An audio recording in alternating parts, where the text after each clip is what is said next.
Hi, welcome to the Ceramic Grill Store. Today we're talking Kamado Joe Big Joe and our spider.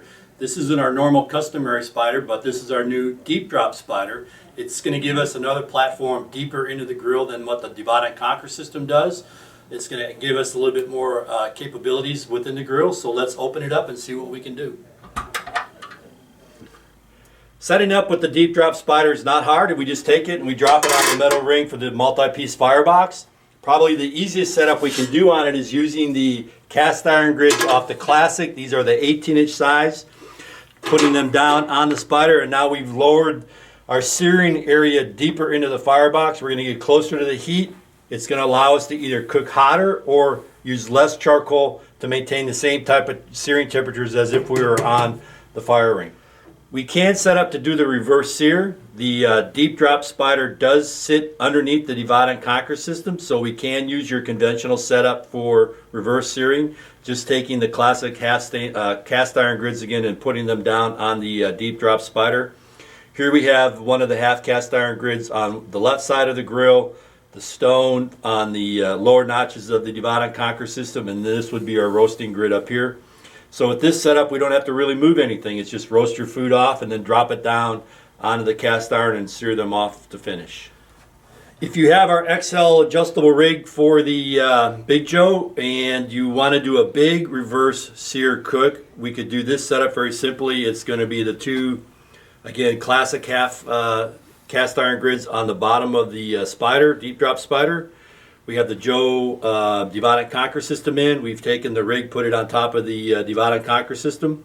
So now we have the half stones blocking. So now we're going to roast our steaks off, and then once we get to the proper temperature, it's just as easy as simply taking the little pegs off and lifting the rig up and out, and now we can sear off on the cast iron grids. So if you're looking to do a big cook and you have our XL rig, this might be a nice setup for you. If you dig the Asian cooking, woking, we can do it with the deep drop spider. This is going to be our 19-inch wok. It's just as easy as drop it in the spider, drop it in the wok, and off you're running.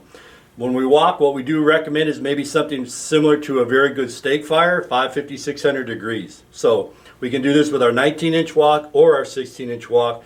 So if you haven't woked, give it a shot. I think you'll enjoy it. We can't take the spider and invert it. This is a great setup for pizza. One thing with the setup though is that the leg has to be perpendicular to the cross wires. That keeps the spider properly positioned. And from there it's as easy as just taking the stones and setting them on the spider. If we're going to do a thin crust pizza, this is a great setup, getting the stones up.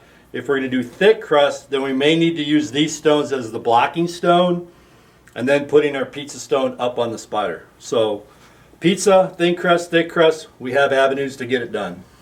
We can use the deep drop spider in conjunction with the Joe Rotisserie. It's just simply set the spider down, take the half stone off the Divide and Conquer system, set it up onto the back side. We have the half plate in so we can fire off the front side of the grill. So now as the food rotates, it rotates over the heat, out of the heat, over the heat, out of the heat. We find that this little movement of in and out makes just for better product. It's just an easy way of using the stone to help partition the firebox. Division wise, we're going to have about 7 inches of spacing in here, so we'll be able to get excuse me, some very nice sized product on the rod.